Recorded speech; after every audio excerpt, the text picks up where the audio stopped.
따뜻한 냉정, 당신의 얼굴은 당신이 살아온 흔적. 배우는 자신이 맡은 배역에 깊이 몰입하다 보면 실제 생활에서도 한동안 그 역할로 살아가게 된다고들 한다. 연기를 하는 동안 항상 캐릭터를 연구하고 연습하고 모든 신경을 거기다 쏟기 때문에 결국 자연스럽게 행동이나 표정에 그 캐릭터가 발현되어 나온다. 배우 최민수 씨는 어느 해인가 이런 말을 한 적이 있다.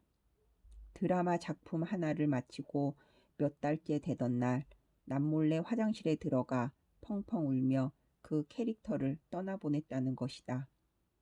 그의 연기 열정을 미루어 보면 짐작이 가는 일이다. 그는 드라마 사랑이 뭐길래를 찍을 때는 대바리로 살았고 모래시계를 찍을 때는 박태수로 살았다. 그 시절 인터뷰를 보면 표정과 말투, 몸짓 같은 것에 그 캐릭터가 그대로 드러난다. 아마 많은 배우들이 그렇지 않을까 싶다. 악역을 연기하면 자기도 모르는 사이 표정이 악인처럼 바뀐다고 하지 않는가? 배우 최민식 씨는 영화 악마를 보았다를 찍을 무렵 엘리베이터에서 만난 이웃 어른이 반갑게 인사를 건네자 순간적으로 왜 반말이지? 이 XX가 하는 공격적인 마음이 들었다고 고백하기도 했다. 영화 속 캐릭터가 난데없이 현실의 삶에 튀어나오려 했던 것이다. 극단적인 사례일 수 있지만 얼마든지 공감이 가는 이야기다. 배우들뿐만이 아니다. 사람은 누구나 어떤 직업을 가졌든 그 일의 성격과 살아온 궤적이 얼굴과 행동에 묻어나기 마련이다. 정치인들을 보면 알 수 있다. 모든 사람이 다 그런 건 아니지만 상당수 정치인들의 표정이나 몸짓에서 권위의식이라든가 거만함 같은 게 읽히고는 한다. 개인적인 일화를 하나 예로 들겠다. 정치부 시절 만났던 한 국회의원에 대한 이야기다.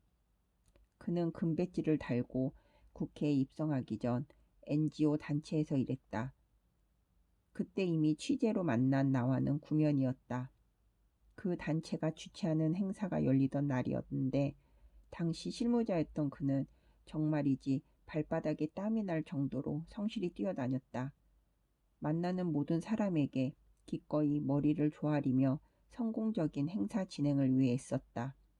나는 그가 참 겸손하고 성실한 사람이라고 생각했다. 그땐 분명 그랬다.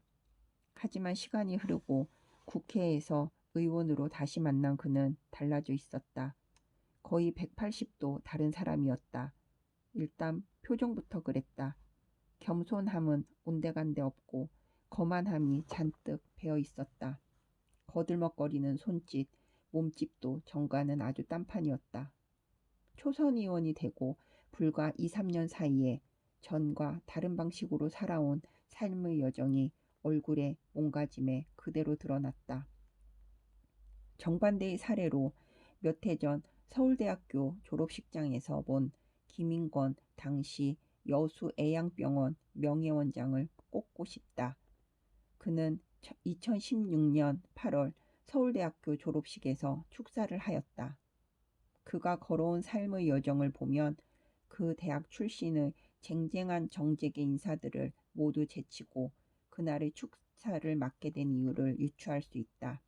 김 원장은 1975년 서울대학교 의대를 졸업한 뒤 남들처럼 돈 잘 버는 개인 병원을 차리거나 번듯한 교수 직함을 달지 않고 40년 가까이 국립 소록도 병원과 여수 애양병원에서 한센병 환자들을 치료하는 일에 생을 바쳤다.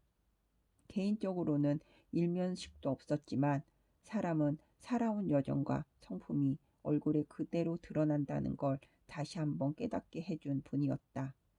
그는 어떤 성직자나 사회 지도자보다도 맑고 자애로운 얼굴을 하고 있었다. 일부러 그런 표정을 지어 보이는 게 아니라 그저 담담한 표정 속에 온화한 성품이 가감없이 드러났다. 온기 가득한 목소리와 말투도 마찬가지였다. 스스로를 돋보이게 하려는 화법이나 제스처는 없었고 그저 간결하고 꾸밈없는 말 한마디 한마디에 따뜻한 진정성과 삶의 지혜가 배어났다. 그가 했던 졸업식 축사의 요지는 청춘을 위한 당부였다. 그 중에서도 인상 깊었던 대목은 서울대학교 졸업생들에게 너무 좋은 직장만 찾지 말라고 조언한 부분이다. 본인이 실제 삶에서 몸소 실천한 일이기에 그에게는 그 말을 할 자격이 있었다. 그는 소위 좋은 직장이라는 것이 치열한 경쟁과 상하 수직 관계로 인해 일하는 사람 개인의 존재감을 나타내기 어려운 곳이라고 했다. 조금의 실수도 포용하지 않고 상대의 단점을 부각하려 하는 냉혹한 문화가 있음을 강조했다. 그런 사회에서는 여간 강심장이 아니면 살아남기 어렵고 살아남는다 하더라도 감성이 아주 무뎌질 것이라는 말도 덧붙였다. 사실 그가 말한 그 감성이라는 게 곧 얼굴로 드러나는 법이다. 그분 본인이 몸소 증명해 보이는 그 얼굴 말이다. 김은권 원장의 얼굴에는 수십 년 동안 전혀 무디어지지 않은 수수하고 따뜻한 감성이 고스란히 드러나 있었다. 사람은 나이가 들수록 자신의 얼굴에 책임을 져야 한다는 이야기가 있다. 누구든 새겨들을 이야기다. 살아가는 모습이 자기 얼굴에 어떻게 투영되는지조차 모르고 살다가 뒤늦게 깨닫고 나면 그때는 이미 늦는다. 그 단계에서는 더 이상 책임지고 말고 할 기회 자체가 없을지도 모른다. 행동이나 이목구비는 당장 바꿀 수 있어도 얼굴에 묻어나는 삶의 이력은 쉽게 성형되지 않기 때문이다. 사랑하는 척하지 마세요. 러스트 앤 본이라는 영화가 있다. 사랑 영화이긴 한데 상당히 불편한 사랑 영화다. 달달하기보다는 맵거나 쓴맛에 가까워서 일반적인 로맨스물과는 거리가 있다. 사랑을 다루는 접근 방식 자체가 그렇다. 달콤하게 포장하거나 애달픔을 호소하지 않는다. 사랑의 본질이 그런 데 있지 않음을 역설한다. 두 남녀 주인공은 인생의 나락에 떨어진 채 서로를 만난다. 해양공원의 범고래 조련사인 여자는 그 범고래에게 물려 다리가 잘리고 길거리 복서와 나이트클럽 가드를 전전하던 남자는 존재도 모르던 아들의 갑작스러운 출현으로 양육을 떠안게 된다. 여자는 다리를 잃은 뒤 삶에 대한 애착을 완전히 내려놓게 되고 남자는 아들을 맡은 뒤 생계 문제가 목줄처럼 조여오던 찰나였다. 그런 처지로 두 남녀는 만나 서로에게 빠진다. 아니, 빠진다는 말도 사치에 가깝다. 눈이 번쩍 뜨일 만한 로맨틱한 순간도 없었고 남들 다 아는 달콤한 고백 같은 건 더더욱 없었다. 그저 서로의 남루한 현실을 지켜보고 그 비참한 심정을 나누고 보듬어 안다가 어느 순간 그게 사랑이 된다. 상대의 고통스러운 생 자체에 그대로 스며든다. 남자는 여자의 다리가 되어주고 여자는 남자의 영혼이 되어준다. 그들은 서로의 장점을 보고 사랑을 시작하지 않았다. 오히려 단점을 직시하고 그걸 받아들인 데에서 사랑을 시작했다. 상대의 어두운 현실마저 내 삶의 영역으로 끌어안을 수 있는 용기. 거기에서 사랑이 완성되고 있었다. 작품은 그것이 진정한 사랑이고 비루한 생을 견디게 해주는 원동력이라고 힘주어 말한다. 현실의 많은 연인은 사랑이 우선순위를 그런 데 두지 않는다. 서로의 장점을 보는 데서 시작해 장점이 사라지면 식어가는 패턴이다. 프랑스의 천재 작가 알랭드 보통은 이런 현상을 소재로 자주 글을 썼다.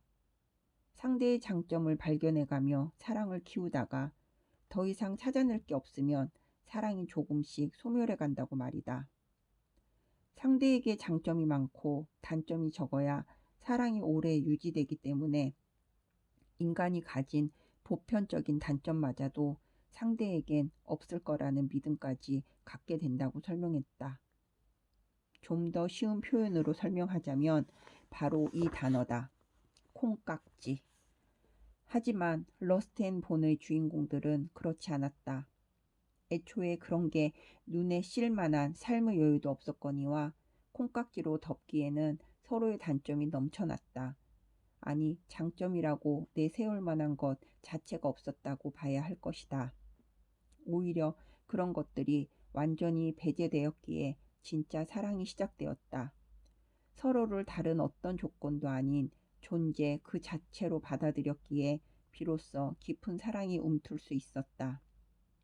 남녀 간에 우발되는 대부분의 사랑은 환상에서 시작해 환상이 깨지면 끝나고는 한다.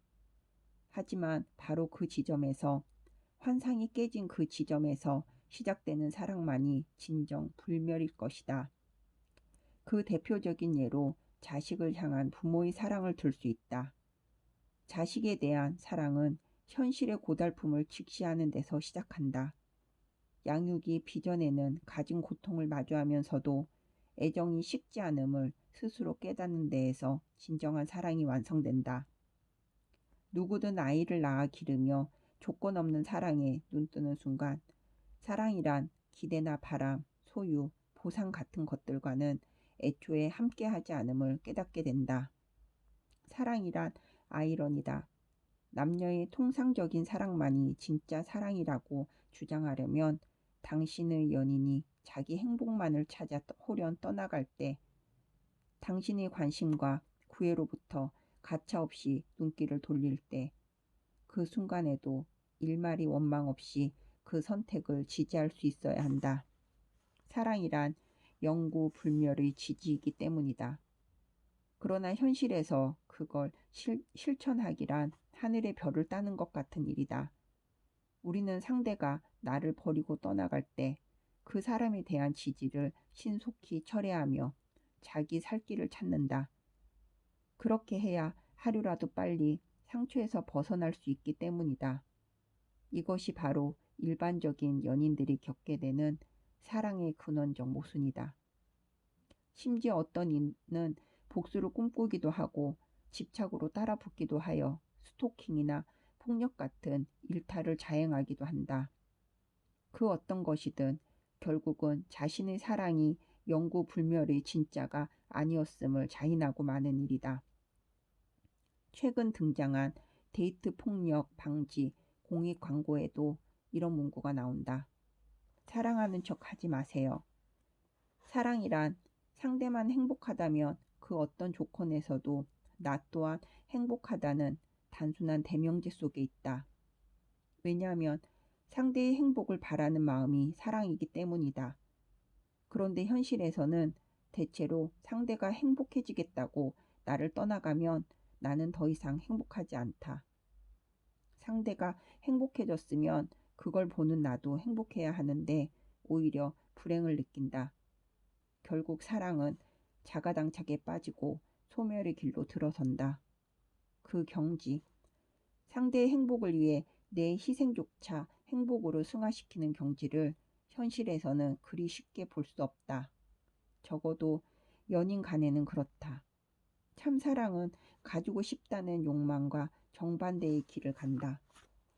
내가 준 만큼 받아야겠다는 보상 심리와는 더더욱 공존할 수 없는 차원이다. 버림받는다고 해서 비탄에 잠기거나 배신당했다고 증오에 사로잡히는 사랑은 애초부터 진짜일 수 없다. 그 사람이 내 것이 아니라고 해도, 곁에 둘 수 없는 존재라고 해도 그 존재 자체만으로 고마운 것이 진짜 사랑이다. 자식에 대한 부모의 사랑은 그렇다. 동서고금을 막론하고 그래왔다. 남녀 간이라 해도 원론적으로는 마찬가지다. 모든 욕심과 집착을 도려낸 뒤에 흔들림 없이 남아있는 뿌리만이 진짜 사랑으로 자라날 수 있다. 나이가 들수록 사랑은 부단한 노력으로 완성되고 단기에 이룰 수 없다는 사실을 느낀다. 마음에 저절로 떨어지는 선물이 아니다. 그것은 남녀 간의 사랑이든 부모 자식 간의 사랑이든 마찬가지다. 노력을 내려놓는 순간 사랑은 끝난다. 거꾸로 말해 사랑을 버리고 싶다면 그 노력을 내려놓으면 된다. 노력의 강도가 점점 약해져도 사랑은 식는다. 시간이 지날수록 노력의 강도를 높여야 최소한의 사랑이라도 유지할 수 있다. 우리를 괴롭히는 수많은 현실 조건 앞에서도 끝내 상대를 온전한 사랑으로 끌어안으려면 오직 노력, 더 굳건한 노력이 필요하다. 뒷부분에 버벅거려서 죄송합니다.